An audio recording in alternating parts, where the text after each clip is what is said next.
இந்த காலை வேளையிலும் ஜென்டில் விஸ்பருடைய இந்த வீக்கெண்ட் வித் த வேர்ட், வார இறுதியில் வார்த்தையோடு அந்த நிகழ்வுக்காக இணைந்திருக்கிற உங்கள் ஒவ்வொருவரையும் இயேசு கிறிஸ்துவின் நாமத்தினாலே நாங்கள் வாழ்த்தி வரவேற்கிறோம். இந்த வார இறுதி நாட்களிலும் ஆண்டுடைய கிருபையினாலே ஆண்டுடைய வார்த்தையை நாம் தியானிப்பதற்கு தேவன் இந்த வாய்ப்புகளை நமக்கு தந்திருக்கிறார். இன்றும் நாளையும் இந்த 4 செஷன்ஸ் மூலமாக நாம் அன்பு என்கிற தலைப்பிலே, வேதம் சொல்லுகிற அன்பு என்கிற தலைப்பிலே நாம் அநேக காரியங்களை தியானிக்க இருக்கிறோம். இந்த நாளிலும், இந்த நாளின் காலை வேளையிலும் கூட நம்ம மத்தியிலே இருக்கிற அருள் திரு டேவிட் ஜெபராஜ் ஐயா அவர்கள் இந்த அன்பு என்கிற தலைப்பின் கீழாய் 1 கொரிந்தியர் 13ஆம் அதிகாரத்தின் அடிப்படையிலே அவருடைய வார்த்தையை பகிர்ந்து கொள்ள இருக்கிறார்கள். இதுல இணைந்திருக்கிற உங்கள் ஒவ்வொருவரையும் நாங்கள் இயேசு கிறிஸ்து நாமத்தினாலே வாழ்த்துகிறோம். உங்களுடைய மைக்ரோபோனை நீங்க மியூட்டிலே வைத்துக் கொள்ளும்படி நாங்கள் கேட்டுக்கொள்கிறோம். உங்களுக்கு ஒருவேளை நல்ல இன்டர்நெட் ஸ்ட்ரென்த் இருக்குமானால், நீங்க சிக்னல் நன்றாக இருக்குமானால் நீங்க உங்களுடைய வீடியோவை ஆன் பண்ணி கொள்ளலாம். இந்த வார்த்தையை நாம் கேட்பதற்கு ஆயத்தப்படுவோம். தேவன் இந்த வார்த்தைகளை நமக்கு ஆசீர்வதித்து தரும்படி நாம் இருக்கிற இடங்களிலே கண்களை மூடி தலைகளை தாழ்த்தி நாம் ஜெபிப்போம். எங்களை அதிகமாய் நேசிக்கிற பரலோக பிதாவே, இந்த காலை வேலைக்காய் நாங்கள் உமக்கு நன்றி செலுத்துகிறோம் சுவாமி. ஆண்டவரே, உம்முடைய வார்த்தையை கேட்பதற்கு இப்படிப்பட்ட ஒரு இக்கட்டான சூழ்நிலையின் மத்தியிலும் நீர் வாய்ப்புகளை தருகிறபடினால் உமக்கு நாங்கள் நன்றி செலுத்துகிறோம்.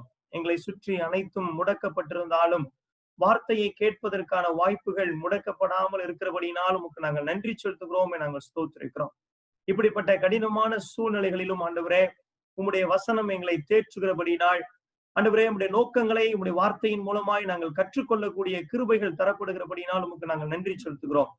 ஆண்டவரே, இந்த நாளின் காலை வேளையிலும் நாங்கள் கேட்க இருக்கிற உம்முடைய வேத வார்த்தைகள் எங்களுடைய உள்ளத்திற்குள்ள கிரியை செய்ய வேண்டும் என்று நாங்கள் ஜெபிக்கிறோம்.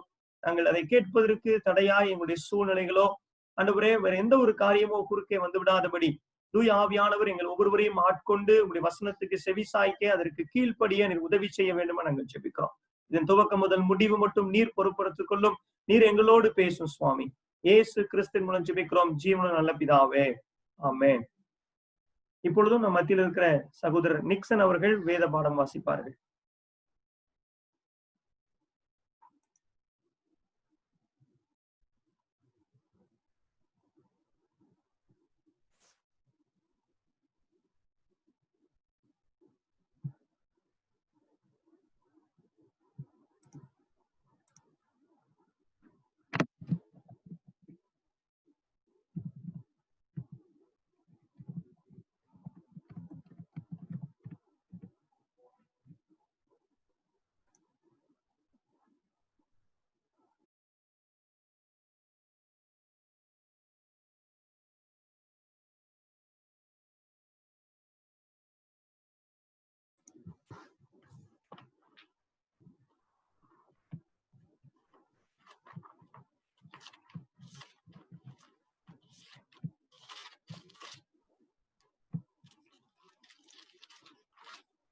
வேத பாடம் வாசிக்க கேட்போம்.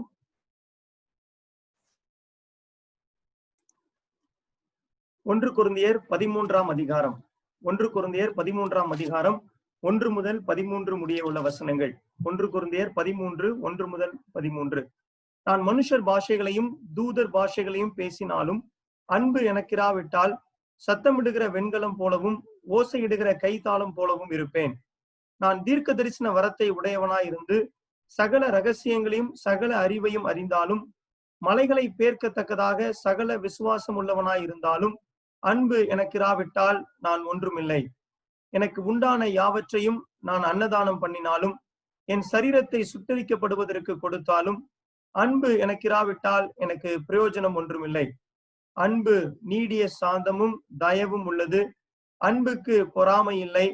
அன்பு தன்னை புகழாது, இருமாப்பாயிராது, அயோக்கியமானதை செய்யாது, தற்பொழிவை நாடாது, சினமடையாது, தீங்கு நினையாது, அநியாயத்தில் சந்தோஷப்படாமல் சத்தியத்தில் சந்தோஷப்படும். சகலத்தையும் தாங்கும், சகலத்தையும் விசுவாசிக்கும், சகலத்தையும் நம்பும், சகலத்தையும் சகிக்கும். அன்பு ஒரு காலம் ஒழியாது. தீர்க்க தரிசனங்களானாலும் ஒளிந்து போம், அந்நிய பாஷைகளானாலும் ஓய்ந்து போம், அறிவானாலும் ஒளிந்து போம்.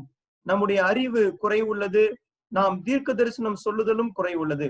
நிறைவானது வரும்போது குறைவானது ஒளிந்து போம். நாம் குழந்தையாய் இருந்த போது குழந்தையை போல் பேசினேன், குழந்தையை போல சிந்தித்தேன், குழந்தையை போல யோசித்தேன். நான் புருஷனான போதோ குழந்தைக்கேற்றவைகளை ஒழித்து விட்டேன்.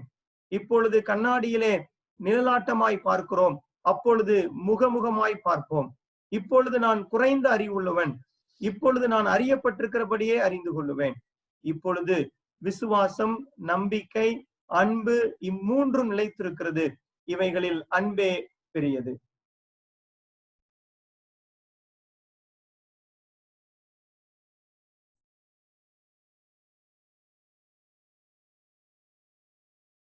இப்பொழுது அருள் திரு டேவிட் ஜெபராஜ் ஐயா அவர்கள் அவருடைய வார்த்தையை பகிர்ந்து கொள்வார்கள். ஆண்டவராக இயேசு கிறிஸ்துவின் இணைய திருப்பெயரினாலே உங்கள் அனைவருக்கும் என்னுடைய அன்பின் வாழ்த்துக்களை தெரிவித்துக் கொள்கிறேன். இந்த வார இறுதி நாட்களிலே கடவுளுடைய வார்த்தையை தியானிக்கும்படி நமக்கு கொடுக்கப்பட்ட இந்த வாய்ப்புக்காக நான் ஆண்டவருக்கு நன்றி செலுத்துகிறேன். இதை நமக்குரியதாக்கி கொள்ள பரிசுத்த ஆவியானவர் நமக்கு உதவி செய்வாராக. இந்த வார இறுதி நாட்களிலே நமக்கு கொடுக்கப்பட்டிருக்கிற தலைப்பு அன்பு என்பதாகும். அதற்கு மையமாக அல்லது அதற்கு உதவியாக 1 கொரிந்தியர் 13ஆம் அதிகாரத்தை மையமாக வைத்து நான் சில காரியங்களை இருக்கிறோம். நம்முடைய கவனத்தை ஒருமுகப்படுத்தி வார்த்தைக்கு நேராக நாம் காத்திருப்போம். ஆண்டவருடைய வார்த்தை நம்முடைய வாழ்விலே திருப்பங்களை ஏற்படுத்தும் என்பதிலே சந்தேகமே இல்லை. பொதுவாக எந்த ஒரு திருமறை பகுதியை நாம் கற்றுக்கொள்ள முற்பட்டாலும் அது ஒரு அதிகாரமாக இருக்கலாம் அல்லது ஒரு வசனமாக இருக்கலாம். அந்த அதிகாரம் அல்லது அந்த வசனம் அமைக்கப்பட்டிருக்கிற இடம், சூழல், அது எழுதப்பட்ட சூழல், இவைகளையெல்லாம் நாம் கற்றுக்கொள்வது மிக மிக அவசியமானது. அந்த அடிப்படையிலே இந்த 1 கொரிந்தியர் நிருபத்தை, அதாவது கொரிந்தியருக்கு எழுதின 1வது நிருபத்தை குறித்த ஒரு சிறிய முன்னுரையோடு நாம் 13ஆம் அதிகாரத்திற்குள் செல்வோம். கொரிந்து திருச்சபை அந்த நாட்களிலே இருந்த ஒரு பெரிய திருச்சபை. சுமார் கிபி 50வது ஆண்டிலே பவுலடியார் கொரிந்து திருச்சபைக்கு கொரிந்து பட்டணத்துக்கு சென்றார். அங்கே சுமார் 18 மாதங்கள் தங்கி இருந்தார். அப்போஸ்தலர் நடவடிக்கைகள் 18ஆம் அதிகாரம் 1 முதல் 17 வசனங்களை நீங்கள் படித்து பார்த்தால் அந்த கொரிந்து பட்டணத்திலே அவர் 18 மாதங்கள் தங்கி இருந்ததையும், அங்கு தங்கியிருந்ததின் மூலமாய் உருவாக்கப்பட்ட கொரிந்து திருச்சபையை குறித்த செய்திகளை நாம் அங்கே படிக்கலாம். அங்கு தன்னுடைய பணியை முடித்து விட்டு அவர் எபேசு பட்டணத்துக்கு போனார். எபேசு பட்டணத்திலிருந்துதான் இந்த கடிதம் சுமார் 57ஆம் ஆண்டிலே, கிபி 57ஆம் ஆண்டிலே எழுதப்பட்டிருக்க வேண்டும் என்று சொல்லுகிறார்கள். என்ன நடந்தது என்றால், இது ஒரு நல்ல திருச்சபையாக வளர்ந்து வந்தது. ஆனால் இந்த திருச்சபையிலே ஒரு சில தவறான போதனைகளின் அடிப்படையிலே தங்களுடைய பாவங்களை நியாயப்படுத்தும் நிலை இருந்தது. தங்களுடைய பாவங்களை நியாயப்படுத்தி பரிசுத்தமான வாழ்க்கைக்கு எதிராக வாழ்வதை நியாயப்படுத்தும் சூழல் இருந்தது. பவுலடியார் எபேசு பட்டணத்திலே தங்கியிருந்த காலத்திலே கொரிந்திலிருந்து ஒரு சிலர் போய் அங்கு கொரிந்து பட்டணத்திலே இருந்த ஒரு சூழ்நிலைகளை அவரிடத்திலே சொன்னார்கள். அதிக வருத்தத்தோடும் இந்த கடிதத்தை எழுத ஆரம்பிக்கிறார். அது மட்டுமல்ல, இங்கிருந்து சென்றவர்கள் அநேக கேள்விகளை எழுப்பினார். என்ன கேள்விகளை எழுப்பினார்கள் என்றால், குறிப்பாக திருமண வாழ்வை குறித்து கேள்வி எழுப்பினார்கள். சிலைகளுக்கு படைக்கப்பட்டதை நாம் புசிக்கலாமா கூடாதா என்ற நாட்களிலே இருந்த ஒரு உரையாடல் அல்லது கான்வர்சேஷன் என்ன என்றால், ஆன்மீக அல்லது ஆவிக்குரிய வரங்களை குறித்ததான செய்திகள், அதை குறித்த போதனைகள். அடுத்து உயிர்த்தெழுதலை குறித்து கேள்வி எழுப்பினார்கள். காணிக்கை படைத்தலை குறித்து கேள்வி எழுப்பினார்கள். இந்த கேள்விகளுக்கெல்லாம் பவுலடியார் பதில் சொல்ல ஆரம்பிக்கிறார். நீங்கள் 1 கொரிந்தியர் நிருபத்தை படித்து பார்த்தால் முதல் அதிகாரம் முதல் 3 வசனங்களிலே ஒரு வாழ்த்தோடு அந்த நிருபம் ஆரம்பிக்கிறது. அதற்கு பிற்பாடு 4ஆம் அதிகாரத்தில் இருந்து 6ஆம் அதிகாரம் 20வது வசனம் முடிய, அதாவது 1ஆம் அதிகாரத்தில் மீத பகுதியிலிருந்து 6ஆம் அதிகாரம் முடிய அந்த திருச்சபையிலே காணப்பட்ட பாவங்களை பவுலடியார் பார்க்கிறார். அந்த பாவங்களை குறித்து கேள்விப்பட்டதை எல்லாம் சொல்லுகிறார் முதலாவதாக. அடுத்து 7ஆம் அதிகாரத்திலிருந்து 16ஆம் அதிகாரம் வரைக்கும் அவரிடத்துல கேட்கப்பட்ட கேள்விகளுக்கெல்லாம் இவர் பதில் கூற ஆரம்பிக்கிறார். 7ஆம் அதிகாரத்திலே அவர் திருமண வாழ்வை குறித்து சொல்ல ஆரம்பிக்கிறார்.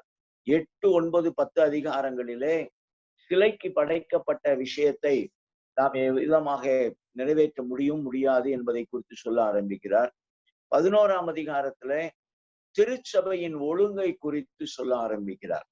12, 13, 14 அதிகாரங்களிலே ஆவிக்குரிய வரங்களை குறித்து சொல்லுகிறார். 15ஆம் அதிகாரத்திலே உயிர்த்தெழுதலை குறித்தும் 16ஆம் அதிகாரம் முதல் பகுதியிலே காணிக்கை படைத்தலை குறித்தும் சொல்லுகிறார். மீதமுள்ள பகுதி முடிவுரையாக இருக்கிறது. இன்றைக்கு நாம் சிந்திக்க போகிற 1 கொரிந்தியர் 13ஆம் அதிகாரம் ஆவிக்குரிய வரங்களை குறித்து பவுலடியார் பதில் சொல்லுகிற ஒரு முக்கியமான ஒரு அதிகாரம் என்று சொல்லலாம். எனவே இந்த 13ஆம் அதிகாரத்தை நாம் சிந்திக்க வேண்டும் என்றால் கண்டிப்பாக 12, 13, 14 இந்த 3 அதிகாரங்களுடையும் இணைத்துதான் நாம் இதை பார்க்க வேண்டும். அப்பொழுதுதான் இந்த 13ஆம் அதிகாரத்தினுடைய செய்தியினுடைய முக்கியத்துவம் நமக்கு தெரியும். 12ஆம் அதிகாரத்தை நீங்கள் பார்ப்பீர்களானால் அங்கே நாம் இணைந்திருக்கிறோம் ஆனால் பிரிந்திருக்கிறோம் என்று சொல்கிறார். இணைந்திருக்கிறோம், கிறிஸ்துவாகிய சரீரத்திலே நாம் இணைந்திருக்கிறோம். ஆனால் அவயவங்களாக, தனித்தனி அவயவங்களாக, உறுப்புகளாக நாம் பிரிந்திருக்கிறோம் என்று சொன்னால் அதனுடைய அர்த்தம் என்ன என்றால், கிறிஸ்துவாகிய சரீரத்திலே நாம் இணைக்கப்பட்டு அதே நேரத்துல அனைவரும் ஒரே வேலையை செய்வதற்கல்ல, ஒவ்வொருவருக்கும் ஒவ்வொரு வேலையை ஆண்டவர் கொடுத்திருக்கிறார். எப்படி ஒரு சரீரத்தின் உறுப்புகள் ஒவ்வொன்றுக்கும் ஒவ்வொரு விதமான உறுப்புகள் இருக்கிறதோ அதைத்தான் எல்லாரும் முக்கியமானவர்கள். ஒவ்வொருவரும் ஒவ்வொரு பொறுப்பை செய்வதனாலே இவர்கள் கீழானவர்கள், இவர்கள் மேலானவர்கள் என்று சொல்ல முடியாது. அனைவரும் கர்த்தருடைய முன்னிலையிலே முக்கியமானவர்கள் என்பதை இந்த 12ஆம் அதிகாரத்திலே பவுலடியார் சொல்ல ஆரம்பிக்கிறார். அதே போல ஆவிக்குரிய வரங்களை குறித்து சொல்லுகிறார். இதையெல்லாம் பரிசுத்த ஆவியானவர் நமக்கு தருகிறார்.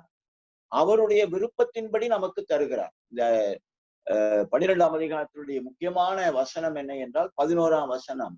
இவையெல்லாம் அந்த ஒரே ஆவியானவர் நடப்பித்து தமது சித்தத்தின்படியே அவனுக்கு பகிர்ந்து கொடுக்கிறார்.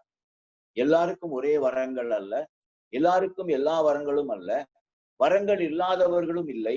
எல்லாருக்கும் அவரவர்களுக்கு தேவையான அவருடைய விருப்பத்தின்படி, பரிசுத்த ஆவியானவருடைய விருப்பத்தின்படி வரங்களை பகிர்ந்து அளிக்கிறார்.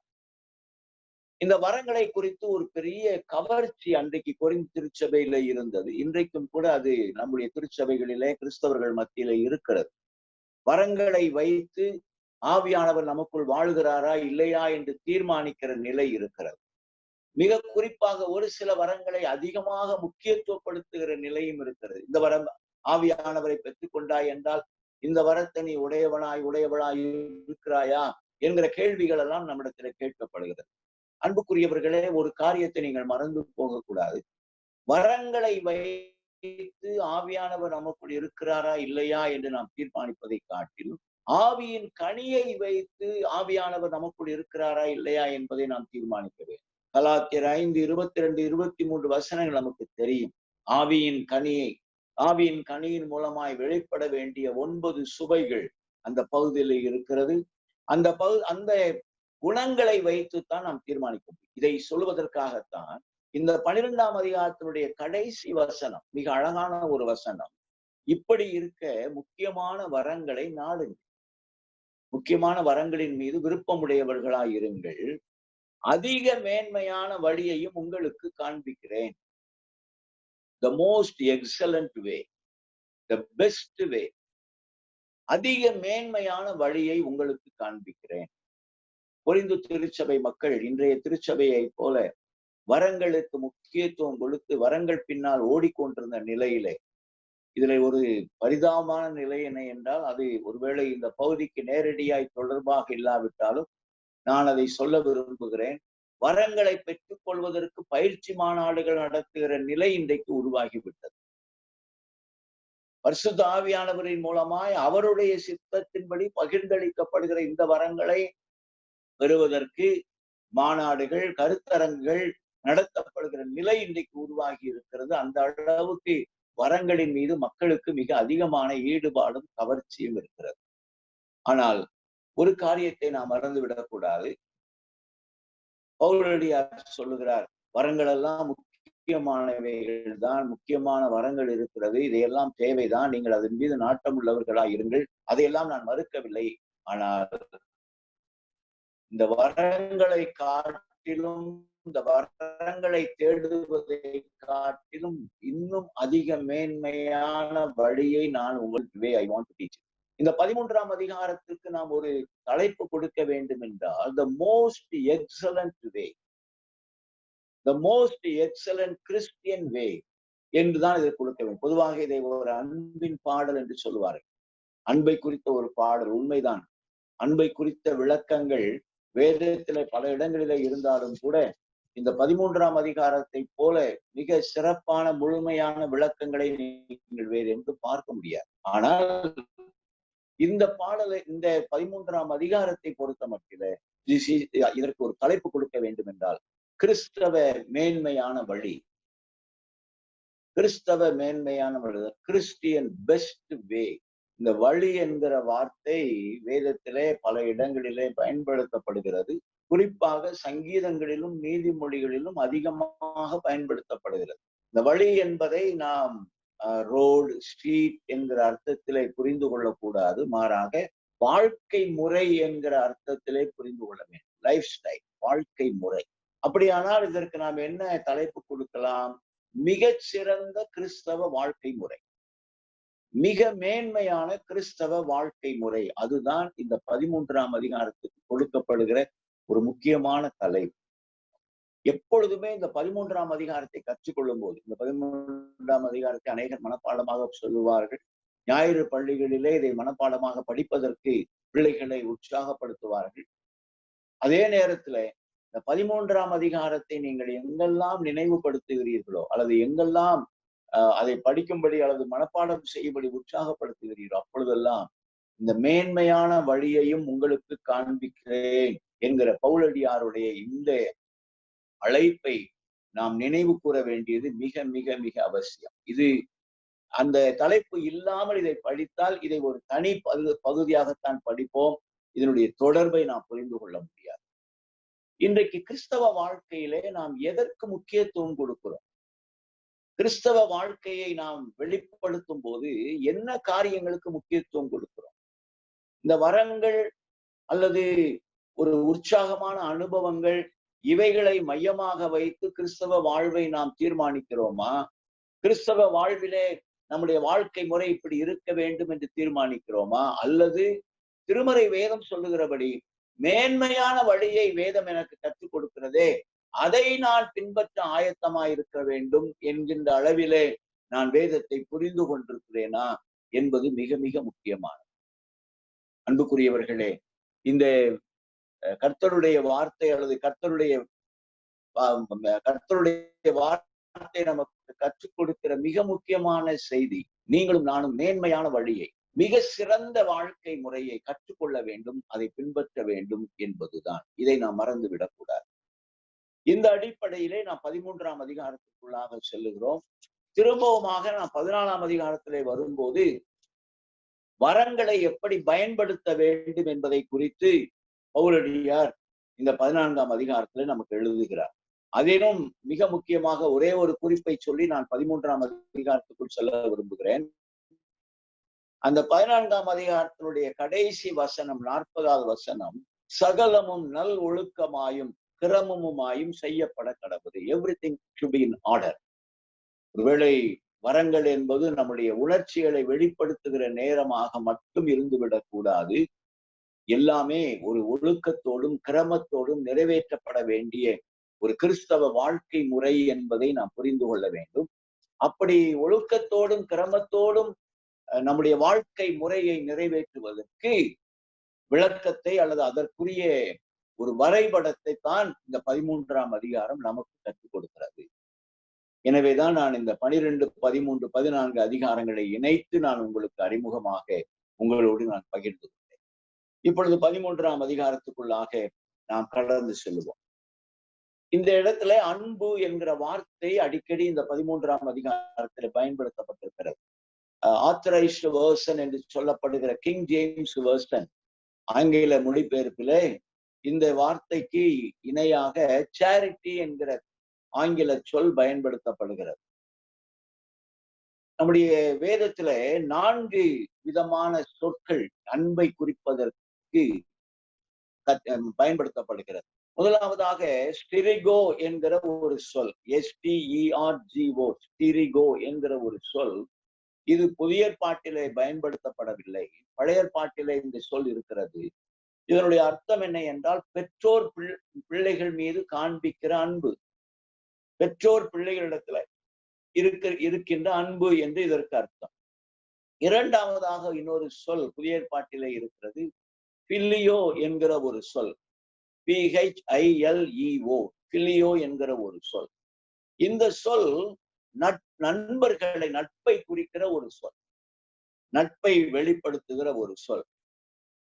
மூன்றாவது ஒரு சொல் ஈராஸ் என்கிற சொல், EROS என்கிற சொல். இது கணவன் மனைவிக்கு இடையே இருக்கின்ற அன்பை வெளிப்படுத்துகிற ஒரு சொல். நான்காவதாக உள்ள சொல் தான் அகப்பே என்கிற ஒரு சொல், AGAPE என்கிற ஒரு சொல்.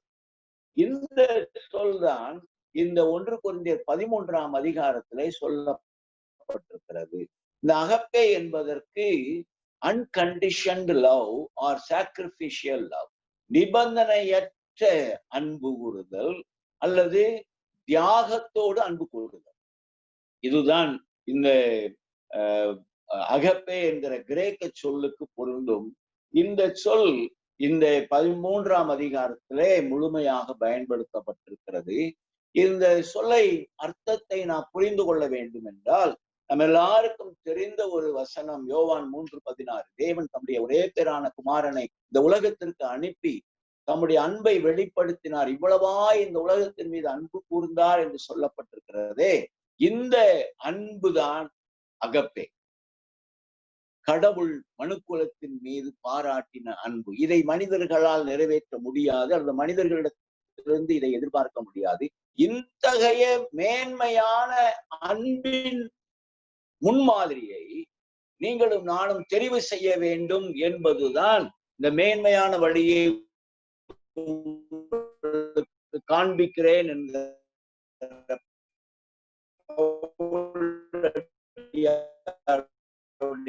வார்த்தையினுடைய அர்த்தமாகும். இந்த மேன்மை அளிக்கிற அடையாளங்களாக நீங்களும் நானும் காணப்பட வேண்டும், நீங்களும் நானும் வாழ வேண்டும். இதைத்தான் இந்த பகுதி நமக்கு சுட்டி காட்டுகிறது. அப்படிப்பட்ட ஒரு உயர்வுக்கு நேராய், வளர்ச்சிக்கு நேராய், முதிர்ச்சிக்கு நேராய் நீங்களும் நானும் கடந்து செல்ல வேண்டியது அவசியம். இது கடவுளுடைய அன்பு, இது என்னால் முடியாது என்று சொல்லி நம்மை நாமே குறைத்து மதிப்பிடாதபடிக்கு ஆண்டவர் நமக்கு தந்திருக்கிற கிருபையினாலும் நம்மோடு வாழுகிற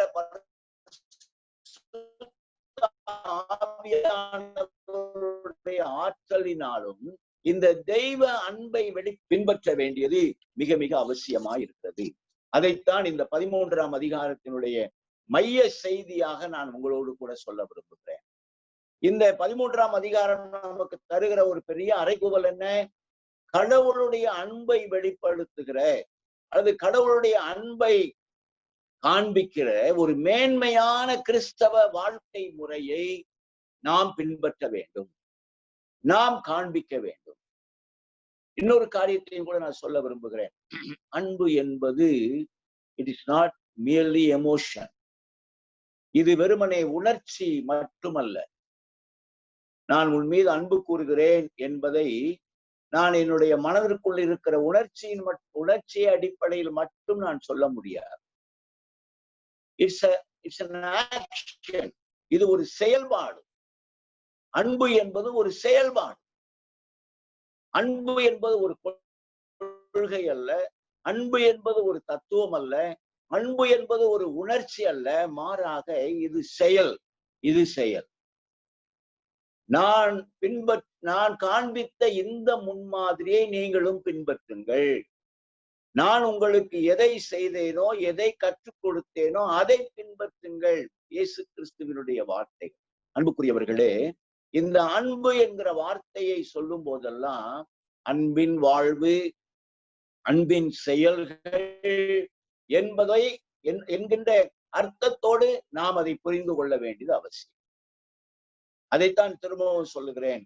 அன்பு என்பது தத்துவம் அல்ல, அன்பு என்பது ஒரு கோட்பாடு அல்ல, அன்பு என்பது உணர்ச்சி அல்ல, இது ஒரு செயல். இது என்னுடைய கிறிஸ்தவ செயல்பாடுகளினுடைய வெளிப்பாடு. இந்த அடிப்படையில நாம் 13ஆம் அதிகாரத்தை கற்றுக்கொள்ள இருக்கிறோம். முதல் 3 வசனங்கள் நான் அதை படிக்கிறேன். ஏற்கனவே நாம் படிக்க கேட்டோம். நான் அதை மீண்டுமாக நான் நினைவுபடுத்த விரும்புகிறேன். இதில் பாருங்கள், அன்பு எனக்கு இராவிட்டால், முதல் வசனத்திலும் வருகிறது, 2வது வசனத்திலும் வருகிறது, 3வது வசனத்திலும் வருகிறது. அன்பு எனக்கு இராவிட்டால், அப்படி என்றால் அன்பு இல்லாமல் நான் மனுஷர் பாஷைகளையும் தூதர் பாஷைகளையும் பேச முடியும். அன்பு இல்லாமல் தீர்க்க தரிசன வரத்தை உடையவர்களாக இருக்க முடியும். அன்பு இல்லாமல் நான் மலைகளை பெயர்க்கத்தக்க விசுவாசம் எனக்கு இருக்கிறது என்று கூட சொல்ல முடியும். அன்பு இல்லாமல் எனக்கு இருக்கிற எல்லாவற்றையும் நான் தியாகமாக அல்லது எல்லா மற்றவர்களோடு பகிர்ந்து கொடுக்கவும் முடியும். அப்படி என்றால் அன்பு என்பது என்னுடைய வாழ்க்கையினுடைய தரத்தை தீர்மானிக்கிறது. Love is the expression of my Christian quality. என்னுடைய கிறிஸ்தவ தரத்தை அன்பு நான் தீர்மானிக்கிறது. அப்ப கிறிஸ்தவத்தினுடைய தரம் எப்படி தீர்மானிக்கப்படுகிறது? உனக்கு தீர்க்க தரிசன வரம் இருக்கிறதா? உனக்கு அதிகமான ஆஸ்திகள் இருக்கிறதா? உனக்கு வேற என்ன சிறப்புகள் இருக்கிறது என்பதை வைத்து அல்ல, மாறாக நிபந்தனையற்ற அன்பின் செயல்களை காண்பிக்கிற அப்படிப்பட்ட ஒரு வாழ்க்கை முறை இருக்கிறதா? எனவேதான் இந்த பகுதியை ஆரம்பிக்கும் போதே பவுலடியார் மிக அழகான ஒரு சொற்றொடரை சொல்லுகிறார். அன்பு எனக்கு இராவிட்டால், இந்த உலகத்திலே உனக்கு எது இருந்தாலும் எது இல்லாவிட்டாலும், அன்பு இல்லாவிட்டால் அதனுடைய தரம் ஒன்றுமே இல்லை. The quality is nothing. இந்த அன்பு என்னுடைய வாழ்க்கை முறையின் தரத்தை உயர்த்துகிறது. இந்த அன்பு என்னுடைய வாழ்க்கை முறையின் தரத்தை தீர்மானிக்கிறது.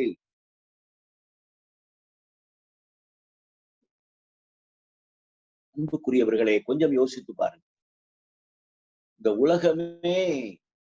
உலகத்தில் உள்ள அனைத்து ஆஸ்திகளும் எனக்கு இருந்தாலும் கூட, அதிகாரம் இருந்தாலும் கூட, இந்த அன்பு எனக்கு இராவிட்டால், இந்த பகுதியை நீங்கள் பார்த்தால் கிட்டத்தட்ட ஒரு 5 விதமான வரங்களை பவுலடியார் இங்கே சொல்லுகிறார். மனிதர் பாஷைகளை பேசுவது, தூதர் பாஷைகளை பேசுவது, தீர்க்க தரிசன வரத்தை உடையவனாய் வாழ்வது, சகல ரகசியங்களையும் அறிவையும் அறிந்திருப்பது, விசுவாசம் உள்ளவனாய் இருப்பது.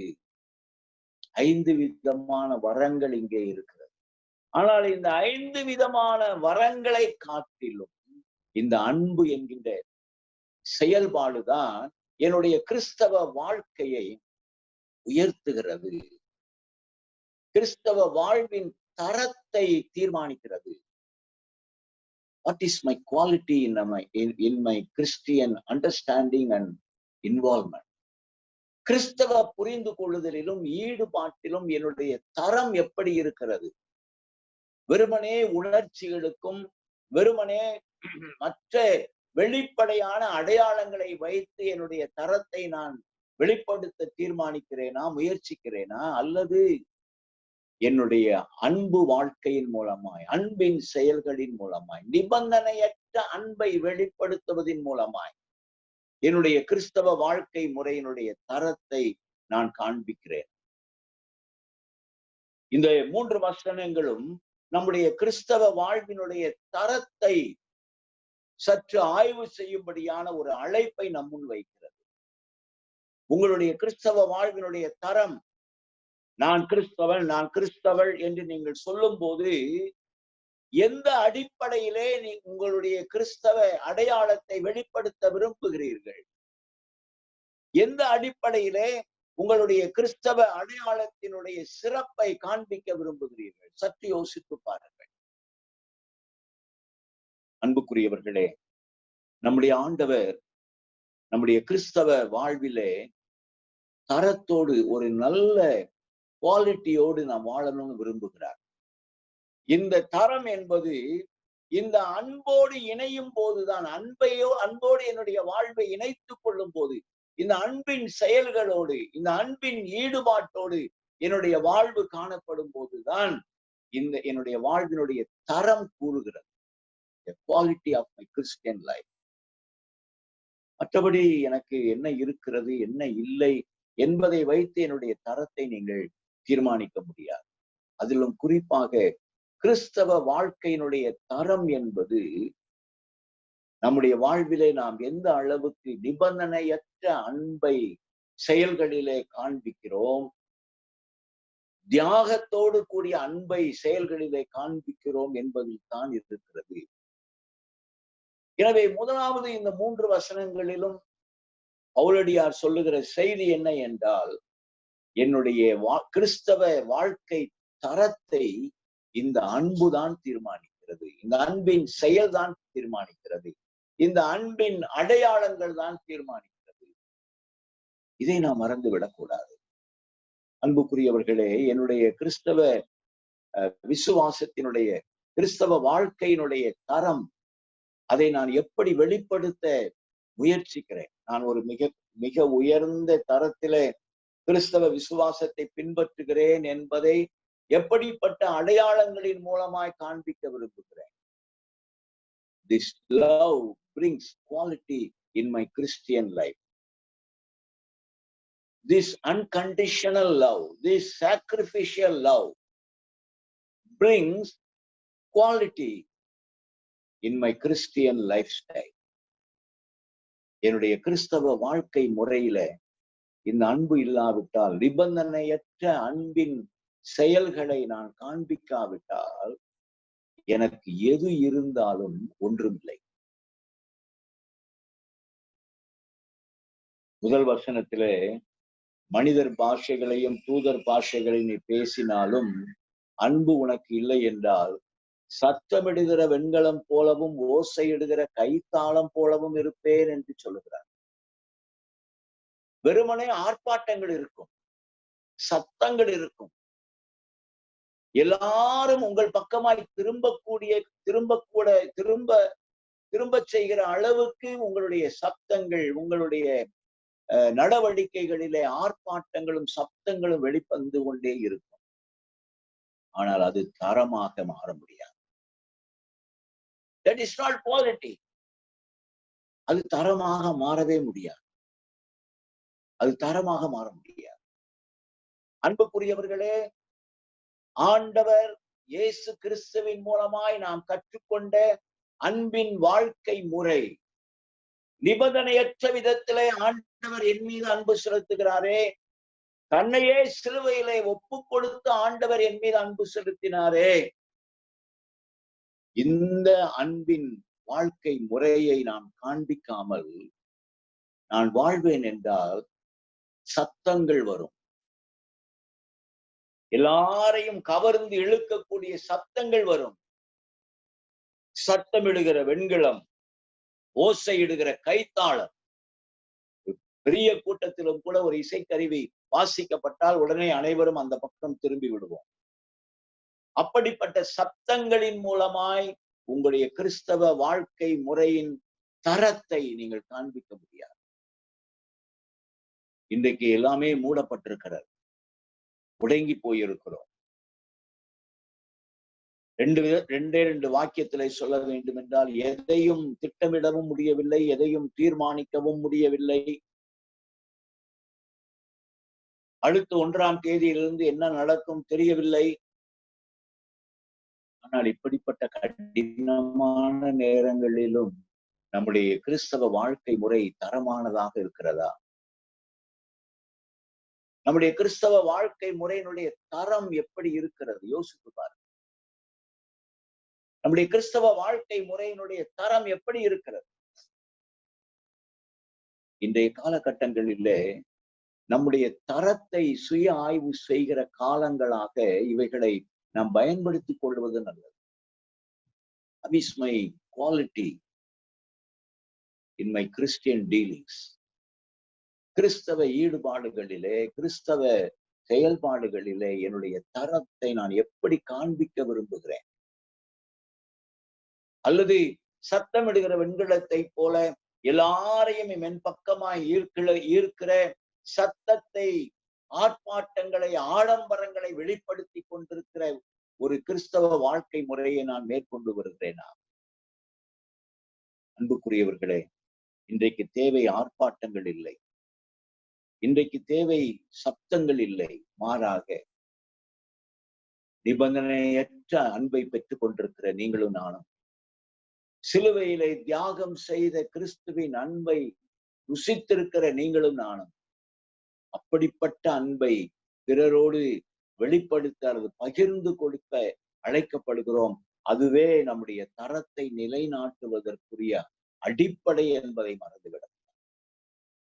எனவே இந்த அன்பு, இந்த தெய்வீக அன்பு, நிபந்தனையற்ற அன்பு, தியாகத்தோடு நம்மை தேடி வந்த அன்பு நம்முடைய வாழ்விலே நம்முடைய தரத்தை, நம்முடைய குவாலிட்டியை, நம்முடைய தரத்தை அதிகரிக்க செய்கிறது. நம்மை தரமுள்ளவர்களாக வாழ்கின்ற வாழ்க்கை முறையை வெளிப்படுத்தி கொண்டிருக்கிறது. அன்புக்குரியவர்களே, இந்த காலை நேரத்துல நம்முடைய கிறிஸ்தவ வாழ்க்கை முறையினுடைய செயல்பாடுகளை சற்று சிந்தித்து பார்ப்போம். அது எவ்விதமாக இருக்கிறது? அது தரமுள்ளதாக இருக்கிறதா?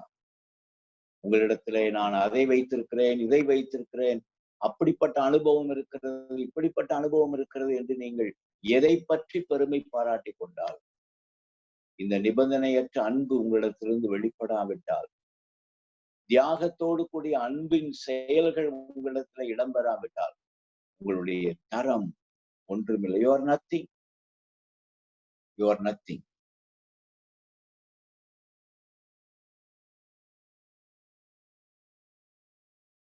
இதை உணர்ந்திருக்கிறோமா? ஒருவேளை எனக்குள்ளே இருக்கிற தடைக்கற்கள் என்ன? இத்தகைய அன்பை வெளிப்படுத்த முடியாதபடிக்கு எனக்குள் உருவாகி இருக்கிற தடுப்பு சுவர்கள் என்ன? இதையெல்லாம் நாம் சமூகத்துல சற்று யோசித்து பார்க்க வேண்டியது அவசியம். ஒருவேளை பிற நாட்களிலே இருந்த நேரங்களை காட்டிலும் இந்த நாட்களிலே நமக்கு அதிகமான நேரங்கள் இருக்கிறது. நம்முடைய வேலைகள் ஒரு பக்கம் இருந்தாலும் அதை வீட்டிலேயே அமர்ந்து செய்து கொண்டிருக்கிறார்கள் அநேகர். இப்படிப்பட்ட நேரத்தை ஒரு வாய்ப்பாக கருதி, take it as an opportunity, உங்களுடைய கிறிஸ்தவ வாழ்க்கை முறையின் தரத்தை உயர்த்துவதற்கு நீங்கள் என்ன செய்ய வேண்டும் என்பதை யோசித்து பாருங்கள். நிபந்தனையற்ற அன்பை பெற்றிருக்கிறேன், தியாகத்தோடு கூடிய அன்பினாலே நான் மீட்கப்பட்டிருக்கிறேன். இது என்னுடைய வாழ்விலிருந்து புறப்பட்டு செல்லுகிறதா? இது என்னுடைய வாழ்விலிருந்து வெளியே வருகிறதா? என்னுடைய வாழ்வில எது முக்கியம்? அன்பு முக்கியம். அனுபவங்களோ, உணர்ச்சி வசப்படுகிற நிலையோ, அல்லது உணர்ச்சிகளை கொட்டி விடுகிற நிலையோ முக்கியம் அல்ல. அது ஆர்ப்பாட்டத்தை ஏற்படுத்தும், சப்தத்தை உயர்த்தும், ஒருவேளை மனிதர்களை உங்கள் பக்கம் திசை திருப்ப வைக்கும். ஆனால் அதை தரமுள்ள கிறிஸ்தவ வாழ்வு என்று சொல்ல முடியாது. கிறிஸ்தவ வாழ்வு என்று சொல்ல முடியாது. எனவே இந்த மூன்று வசனங்களும் நம்முடைய தரத்தை உயர்த்துவதற்குரிய நம்முன் ஆண்டவர் வைக்கிறார்.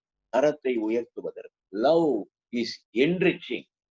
நம்முடைய தரத்தை உயர்த்துகிறது, நம்முடைய புரிந்து கொள்ளுதலை தரமுள்ளதாக மாற்றுகிறது, நம்முடைய செயல்பாடுகளை தரமுள்ளதாக மாற்றுகிறது.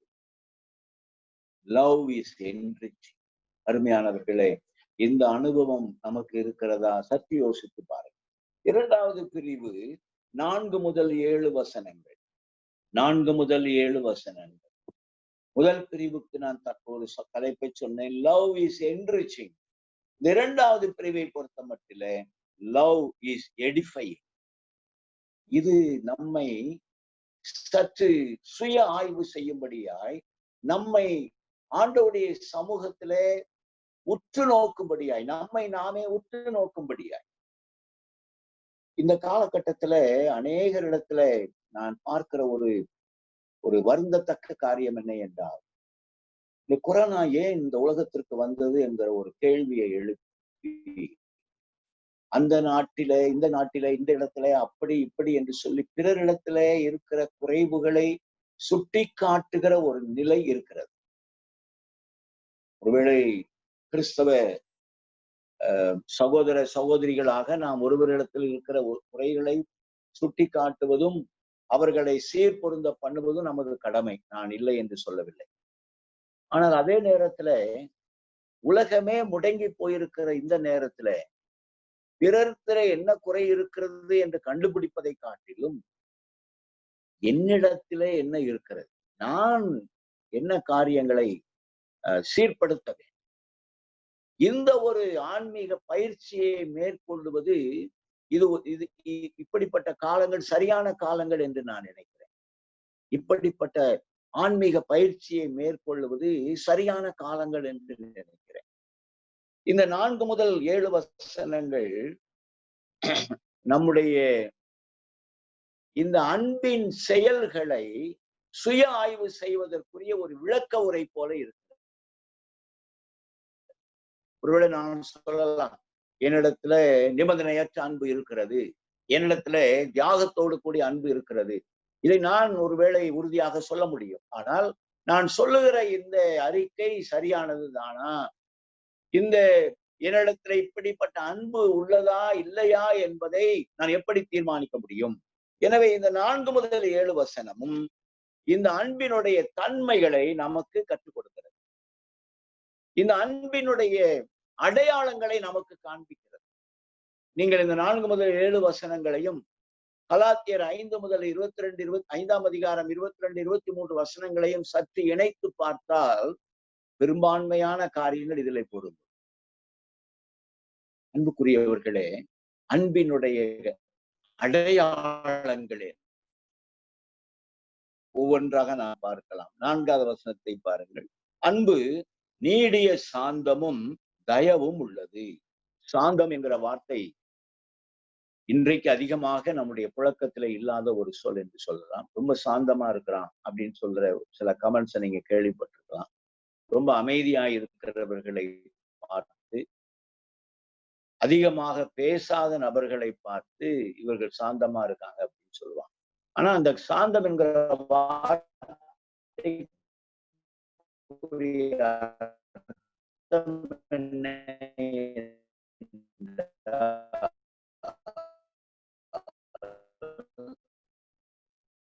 பவர் அண்டர் எப்ப சாந்தம். இந்த அன்பினுடைய ஒரு அடையாளம் என்ன என்றால், இந்த அன்பு நீடிய சாந்தமாய் இருக்கும்.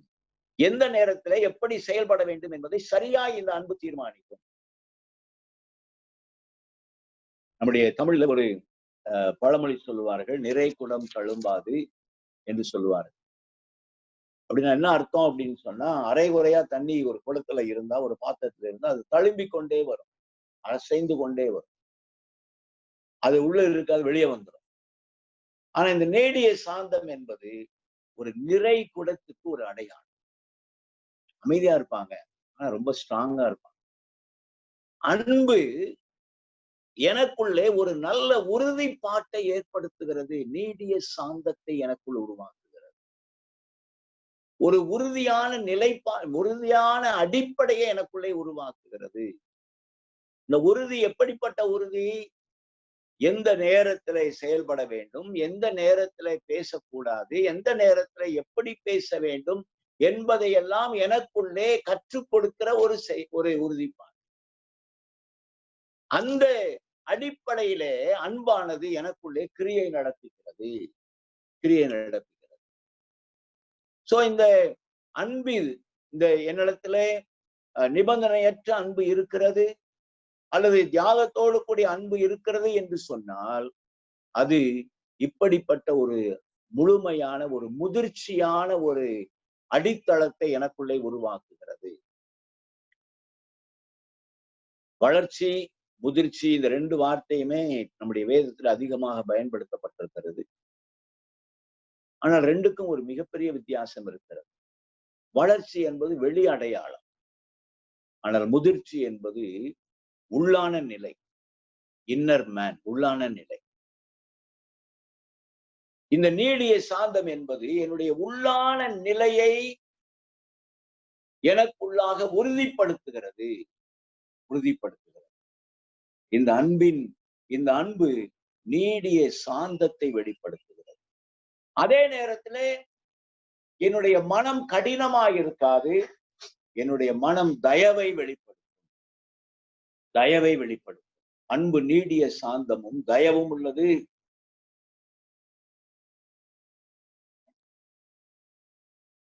ஒருவேளை நான் எல்லாவற்றையும் அமைதியாய் பார்க்கிற, கற்றுக்கொள்ளுகிற ஒரு உறுதியான நிலைப்பாட்டை பெற்றிருந்தாலும் கூட நான் கடினமானவளாய் இருக்க மாட்டேன். மாறாக தயவுள்ள நபராக இருப்பேன். தயவை பாராட்டுவேன். உதவுகிற நிலையிலே இருப்பேன். பிறருக்கு எந்த விதத்திலாவது நான் உதவி செய்ய முடியுமா? தயவு பாராட்ட முடியுமா? நம்முடைய ஆண்டவர் தயவுள்ளவர். இந்த அன்பு தயவு பாராட்டுவதற்கு என்னை உற்சாகப்படுத்துகிறது. இரண்டையும் ஒரே வாக்கியத்திலே பவுல் சொல்லுகிறார், நீடிய சாந்தமும் தயவும். இந்த அன்பின் அடையாளம் எப்படிப்பட்ட அடையாளம் என்றால் அது நீடிய சாந்தத்தோடு கூடிய தயவை வெளிப்படுத்துகிறது. நீடிய சாந்தம் என்பது என்னுடைய உள்ளத்திலே இருக்கிற ஒரு முதிர்ச்சி நிலை. இந்த முதிர்ச்சி நிலை என்னை ஒரு கடினமான ஒரு நபராக மாற்றி விடாது, மாறாக என்னை தயவுள்ள நபராக உருவாக்கிவிடும். அநேக நேரங்களிலே நான் பல விதங்களிலே முதிர்ச்சி பெற்றிருக்கிறேன் என்று சொல்லுகிறவர்கள் மிக கடினமாய் நடந்து கொள்வார். நான் இப்படிப்பட்ட காரியங்களில் எல்லாம் மிகவும் சரியாயிருக்கிறேன் என்று சொல்லிவிட்டு அதை கடினத்தோடு நடத்துகிறவர்கள் இருப்பார்கள். அன்புக்குரியவர்களே, நீடிய சாந்தமும் தயவும் இணைந்தே இருக்க வேண்டும். நாம் தயவு பாராட்டாவிட்டால் நம்முடைய கிறிஸ்தவ செயல்பாட்டிலே ஒரு பயனும் இல்லை. இந்த அன்பு நீடிய சாந்தம் உள்ளதாகவும் இருக்கிறது, அதே நேரத்தில் தயவையும் வெளிப்படுத்துகிறது. பிறருக்கு உதவி செய்கிறது.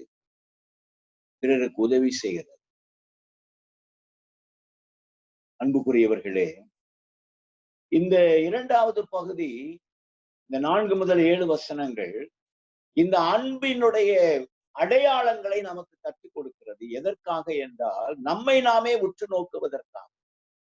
இப்படிப்பட்ட அடையாளங்கள் எனக்குள் இருக்கிறதா? நான் அன்புள்ள நபராய் இருக்கிறேன் என்று சொல்லிக் கொண்டால் மட்டும் போதாது, இந்த அன்புள்ள நபராய் வாழ்வதன் மூலமாய் இன்னும் அடையாளங்களை நான் காண்பிக்க வேண்டும். அந்த அடையாளங்கள் தான் முதலாவதாக நீடிய சாந்தமும் தயவையும் வெளிப்படுத்துகிற அடையாளம். இன்றைக்கு எனக்குள்ளே நான் வளருவதும் அவசியம். பிறரிடத்திலே என்னுடைய தயவை வெளிப்படுத்துவதும் மிக மிக முக்கியமானது, சம அளவு முக்கியமானது. இன்றைக்கு முதிர்ச்சி அடைந்திருக்கிறோம் என்று சொல்லுகிற அநேகர் பிறருக்கு உதவுவதிலே பின்வாங்கி விடுகிறார். பிறருக்கு உதவி செய்வதிலே சோர்ந்து போய் விடுகிறார். பிறருக்கு உதவி செய்வதை மறந்து விடுகிறார். அன்புக்குரியவர்களே, நமக்கு பவுலடியார் நினைவுபடுத்துகிற காரியம், இந்த அன்பு இல்லை என்றால் உங்களுக்கு தரம் இல்லை. தரமான கிறிஸ்தவ வாழ்க்கை முறை என்பது இந்த அன்போடு கூடிய வாழ்வுதான். இந்த அன்பினுடைய அடையாளம் முதலாவதாக நீடிய சாந்தமும் உள் மனித நிலை முதிர்ச்சியும் பிறர் மீது உள்ள என்னுடைய தயவான செயல்கள். இது என்னுடைய வாழ்விலே இருக்கிறதா என்று யோசித்து பார்ப்போம். இரண்டாவதாக பாருங்கள், அன்புக்கு பொறாமை இல்லை. பொதுவாக பொறாமை எப்பொழுது வரும் என்று சொன்னால், பிறரோடு என்னை ஒப்பிட்டு பார்க்கும் போதுதான் பொறாமை வரும். அவர்களுக்கு இருப்பது எனக்கு இல்லையே, அவர்களைப் போல நான் இல்லையே, இந்த நிபந்தனையற்ற அன்பும் தியாகத்தோடு கூடிய அன்பும் எனக்கு இருக்கும் என்றால் நான் அவர்கள் மீது பொறாமைப்பட மாட்டேன். அவர்கள் எப்படி இருக்கிறார்களோ அப்படியே அவர்களை நான் ஏற்றுக்கொள்வேன். Accepting others as it is. இன்னைக்கு அநேக நேரங்களில் நம்முடைய உறவுகளில எல்லாரையும் ஏற்றுக்கொள்ள முடியவில்லை. அதற்கு காரணம் இப்படி ஒப்பிட்டு பார்த்து எனக்குள்ளாக எழும்புகிற பொறாமை, எனக்குள்ளாக எழும்புகிற தீய எண்ணங்கள். சிறிய விஷயத்திலிருந்து பெரிய விஷயம் வரை பிறரோடு ஒப்பிட்டு பார்த்து எனக்குள்ளாக ஏற்படுகிற கசப்புகளை, எனக்குள்ளாக ஏற்படுகிற ஐயங்களை, எனக்குள்ளாக ஏற்படுகிற சில என் மனதளவில் எனக்கு ஏற்படுகிற சில தொந்தரவுகளை, அதனாலே நான் அவர்களை ஏற்றுக்கொள்ள முடியவில்லை. அவர்களை முழுவதுமாக நான் ஏற்றுக்கொள்ள முடியாத நிலையில இருக்கிறேன். அதுதான் பொறாமையினுடைய அடையாளம். ஆனால் இந்த அன்புக்கு பொறாமை இல்லை. அது எல்லாரையும் ஏற்றுக்கொள்ளும். பிறரோடு உள்ள உறவிலே எல்லாரோடும் மகிழ்ச்சியான உறவையே இந்த அன்பின் செயல் வெளிப்படுத்தி கொண்டே இருக்கும். அடுத்ததாக 4வது வசனம் சொல்லுகிறது, அன்பு தன்னை புகழாது. அன்பு தன்னை புகழாது. Self boosting. இன்னைக்கு ஒரு சிலர் முன்னாடி நீங்க போய் உட்கார்ந்தீங்கன்னா அவங்களுடைய சுய புராணத்தை சொல்லிக்கிட்டே இருப்பாங்க. நாங்க அப்படி பண்ணோம், இப்படி பண்ணோம், அப்படி இப்படி. நிபந்தனையற்ற அன்பு, தியாகமான அன்பு தங்களை குறித்து புகழாது. ஒருவேளை உங்கள்கிட்ட எத்தனையோ சிறப்புகள் இருக்கலாம். அதையெல்லாம் திரும்ப திரும்ப மற்றவர்கள் முன்னிலை சொல்லிக்கொண்டே இருக்க வேண்டும் என்கிற அவசியமே இல்லை. உங்களையும் மற்றவர்களையும் காண்கிறவர் ஆண்டவர். நம்முடைய செயலுக்குரிய பலனை தருகிறவர் ஆண்டவர். Self boosting. அநேக நேரங்களிலே நம்மை நாமே பொழுது கொண்டே இருப்போம். நான் என்கிட்ட மட்டும் அந்த பொறுப்பு கொடுத்தா இந்த மாதிரி செஞ்சிருப்பேன், நான் அந்த இடத்துல இருந்தேன்னா நான் இப்படி செஞ்சிருப்பேன். சுயநலம், தன்னைத்தானே புகழ்ந்து கொள்ளுகிற ஒரு நிலை. கடைசியாக இந்த 4வது வசனத்தினுடைய பின்பகுதி சொல்லுகிறது, இருமாப்பாய் இராது. இருமாப்பாய் இராதுங்கிற வார்த்தைக்கு இணையான ஆங்கில சொல் என்னன்னா ரூடா இருக்கிறான் அப்படின்னு சொல்லுவோம். ரொம்ப ரஃப் அண்ட் டஃபா இருக்கிறது, ரொம்ப கடினமா இருக்கிறது. எல்லா நேரத்திலும் எல்லா சூழ்நிலைகளையும் கடினமா டீல் பண்றது. இஷ்யூவையும் சரி, மனிதர்களையும் சரி, கடினமா டீல் பண்றது. ஒருவித பயத்தை ஏற்படுத்தி கொண்டே இருக்கிறது. ஆங்கிலத்துல ஒரு வார்த்தை சொல்லுவாங்க, டெரரைசிங் அப்படிமா. எல்லா நேரத்திலும் பிறரை பயப்படுத்திக்கிட்டே இருக்கிறது. ஐயோ இவங்க வந்தாங்கன்னா இவங்க என்ன கேட்பாங்களோ, எப்படி கேட்பாங்களோ என்று சொல்லி டெரரைஸ் பண்ணிக்கிட்டே இருக்கிறது. அன்பு அப்படிப்பட்ட ஒரு சூழலை உருவாக்காது. ஒரு மகிழ்ச்சியான சூழ்நிலையை உருவாக்கும். நான் இந்த நாளின் காலையில இந்த 4வது வசனத்தோடு நிறுத்திக் கொள்ள விரும்புகிறேன். அன்பு அதனுடைய அடையாளம் நீடிய சாந்தமும் தயவும், உள் மனித நிலை முதிர்ச்சியும், என்னோடு வாழுகிறவரிடத்துல தயவையும் காண்பிக்கும். இந்த அன்பு பொறாமைப்படாது. பொறாமைப்படாமல் இருக்கும் போது நான் பிறரையும் அவர்கள் இருக்கிற நிலையிலேயே ஏற்றுக்கொள்வேன். அன்பு தன்னைத்தானே புகழாது. அன்பு கடினமாக பிறரோடு நடந்து கொள்ளாது. 4வது வசனத்துல சொல்லப்பட்ட இந்த அடையாளங்கள் எல்லாம் கொஞ்சம் யோசிச்சு பார்த்தீங்கன்னா, இவை எல்லாமே பிறரோடு உள்ள உறவுகளோடு தொடர்புடைய நான் என்ன புகழல, என்ன நான் இருமாப்பா இல்ல, நான் தயவோடு இருக்கிறேன் அப்படிங்கிறதெல்லாம் பாத்தீங்க அப்படின்னு சொன்னா, இது ஏதோ ஒரு அப்டிராக்ட் கிடையாது. நான் ஏற்கனவே முதல்ல சொன்ன மாதிரி இது ஒரு கோட்பாடு இல்லை, ஒரு தத்துவம் இல்லை, ஒரு எமோஷனல் இல்லை, ஃபீலிங் இல்லை. மாறாக இதெல்லாம் உறவுகளோடு இணைந்திருக்கிற ஒரு விஷயம். இந்த அகப்பே என்கின்ற தெய்வீக அன்பு எனக்குள்ளே இருக்கும் என்றால், தியாகத்தோடு கூடிய அன்பு இருக்கும் என்றால், நிபந்தனையற்ற அன்பு இருக்கும் என்றால், எனக்கு நீடிய சாந்தமும் எனக்குள்ளே ஒரு முதிர்ச்சியும் பிறர் மீது தயவுள்ள ஒரு நபருமாய் நான் இருப்பேன். நான் பொறாமைப்பட மாட்டேன். பிறரை அப்படியே நான் ஏற்றுக்கொள்வேன். அவர்கள் எந்த நிலையில் இருந்தாலும் ஏற்றுக்கொள்ளுவேன். என்னை நானே பெருமைப்படுத்திக் கொள்ள மாட்டேன். நான் கடினமாக பிறரோடு நடந்து கொள்ள மாட்டேன். மகிழ்ச்சி சூழலை உருவாக்குகிற நபராக நான் இருப்பேன். ஒருவேளை இந்த வார்த்தைகளின் அடிப்படையில உங்களுடைய கிறிஸ்தவ வாழ்க்கை எப்படிப்பட்ட தரமுள்ளதாய் இருக்கிறது என்று யோசித்து பாருங்கள். இந்த அன்பினுடைய அடையாளங்கள் என்னுடைய வாழ்விலே காணப்படுகிறதா என்று யோசித்து பாருங்கள். இன்றைக்கு நேரம் கிடைக்கும் என்றால் இப்படிப்பட்ட சூழ்நிலைகளிலே இந்த வார்த்தைகளோடு உங்களை இணைத்து அதுல என்னென்ன காரியங்களை எல்லாம் நான் மாற்றி அமைக்க வேண்டும் என்பதை கர்த்தருடைய வார்த்தை எந்தெந்த இடங்களிலெல்லாம் புகுந்து விளைய செய்கிறதோ அந்த இடங்களிலெல்லாம் மாற்றங்கள் வரும், திருப்பங்கள் உருவாகும். அப்படிப்பட்ட திருப்பத்தை இந்த வார்த்தைகளின் வழியாய் கர்த்தர் நம் ஒவ்வொருவருடைய வாழ்விலும், நம்முடைய வாழ்க்கை முறையிலும், நம்முடைய வாழ்வின் உறவுகளிலும் ஏற்படுத்துவாராக. கர்த்தர் தாமே இந்த திருவசனங்களை நமக்கு ஆசீர்வாதமாக்கி தருவாராக. ஆமென்.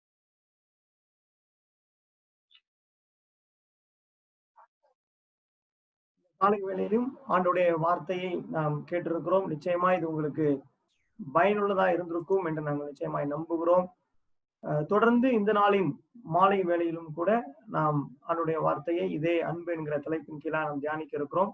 மீண்டும் நாளை காலை இதே நேரத்துல 6:25 நாம் தியானிக்க இருக்கிறோம். இன்று மாலை செஷன், 2வது செஷன். இன்று மாலையிலே 5:55 நீங்கள் இணைந்து கொள்ளும்படி உங்களை நாங்கள் கேட்டுக்கொள்கிறோம். அது 6 மணியிலிருந்து நம்ம அந்த 2வது செஷனை நாம் தியானிப்போம். இதை நீங்கள் உங்களுடைய நண்பர்களுக்கும் பகிர்ந்து கொள்ளலாம். இந்த லிங்க்ஸை நீங்க பகிர்ந்து கொள்ளுங்கள். நிச்சயமா இது அவர்களுக்கு பிரயோஜனமா இருக்கும் என்று சொல்லி நாங்கள் நம்புகிறோம். உங்களுக்கு இதை குறித்து ஏதாவது கருத்துக்கள் அல்லது கேள்விகள் ஏதாவது இருக்குமானால் நீங்க இந்த சாட் பாக்ஸ்ல அதை நீங்கள் தெரிவிக்கலாம். அது எங்களுக்கும் அது உற்சாகமூட்டுகிறதாய் பயனுள்ளதா இருக்கும். இப்பொழுது கூட இந்த 1வது செஷனை நம்ம மத்தியில் இருக்கிற சகோதரர் நிக்சன் அவர்கள் ஜெபித்து நிறைவு செய்வார். ஜெபம் செய்வோம். எங்களை நேசிக்கிற நல்ல ஆண்டவரே, தர்மையான நாளின் காலை வேளைக்காக நாங்கள் உமக்கு நன்றி செலுத்துகிறோம். ஆண்டவரே, ஒவ்வொரு நாளும் காலையிலே உங்களுடைய கிருபைகள் புதியதாய் இருப்பதற்காக நாங்கள் உமக்கு நன்றி செலுத்துகிறோம். கர்த்தாவே, இந்த வார இறுதி நாட்களிலே ஆண்டவரே, எங்களுடைய நேரங்களை நாங்கள் வீணடிக்காமல் கர்த்தாவே, நாங்கள் உம்முடைய வார்த்தையின் கீழாக எங்களுடைய கிறிஸ்தவ வாழ்க்கையை, ஆவிக்குரிய வாழ்க்கையை சீர்தூக்கி பார்ப்பதற்கு நீர் கொடுத்திருக்கிற இந்த தருணங்களுக்காக நாங்கள் உமக்கு நன்றி செலுத்துகிறோம். ஆண்டவரே, இந்த நாளிலும் உம்முடைய வேத வசனத்தின் அடிப்படையிலே நீர் எங்கள் ஒவ்வொருவரோடு கூட பேசிய காரியங்களுக்காக நாங்கள் உமக்கு நன்றி செலுத்துகிறோம். ஆண்டவரே, அன்பை குறித்து நாங்கள் அநேக நேரங்களிலே தியானித்தது உண்டு சுவாமி. ஆனாலும் கர்த்தாவே, இன்று எங்களுக்கு ஒரு சரியான புரிந்து கொள்ளுதலை, இந்த அன்பை குறித்த காரியங்களை நாங்கள் இன்னும் அதிகமாக கற்றுக்கொள்வதற்கு நீர் கொடுத்திருக்கிற இந்த வாய்ப்பிற்காக நாங்கள் உமக்கு நன்றி செலுத்துகிறோம். ஆண்டவரே, ஒருவேளை அன்பு இல்லாமல் எங்களால் என்னென்ன காரியங்கள் எல்லாம் செய்ய முடியும், ஆனால் அன்பு இல்லாமல் அப்படிப்பட்ட காரியங்களை நாங்கள் செய்யும் போது அது அனைத்தும் வீணாக முடிந்து விடுகிறது என்று நீர் எங்களுக்கு உணர்த்தினீர். கர்த்தாவே, எங்களுடைய வாழ்க்கையை ஒரு முறையாக சீர்தூக்கி பார்ப்பதற்கு நீர் எங்களுக்கு கொடுத்திருக்கிற இந்த தருணங்களுக்காக நன்றி செலுத்துகிறோம். ஆண்டவரே, அன்பினுடைய அடையாளங்களை கற்றுக்கொள்வதற்கு நீர் எங்களுக்கு ஒரு வாய்ப்பை தந்திருக்கிறீர், நன்றி செலுத்துகிறோம்.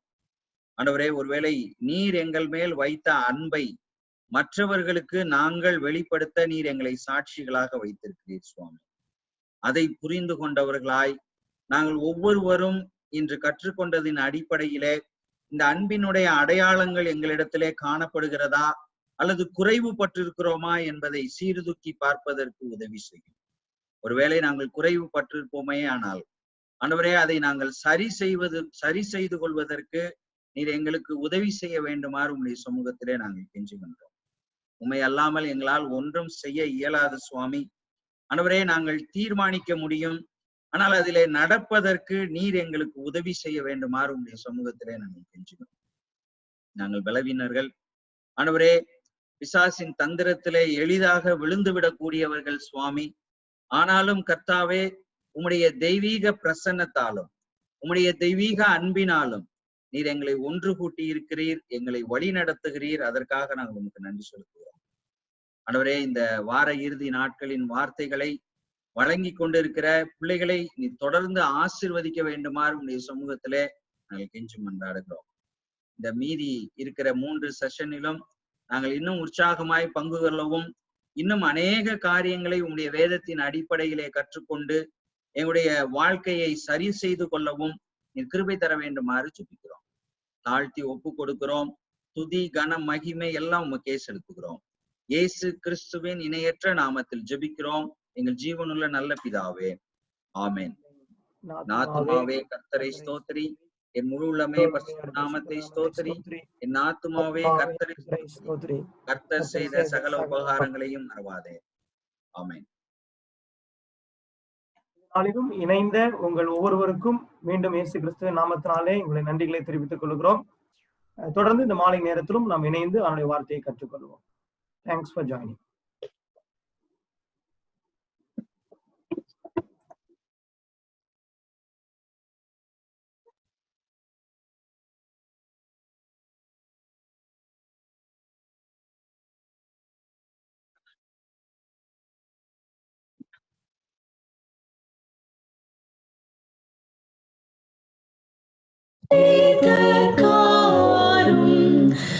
ஆசீர்வாதம் தாரும் எங்கள் மேலும் முகத்தை வைத்து வீசாமொழியை எங்களுக்கென்று சமாதானம் தந்து கிறிஸ்தை காட்டி ஓதிக்கும்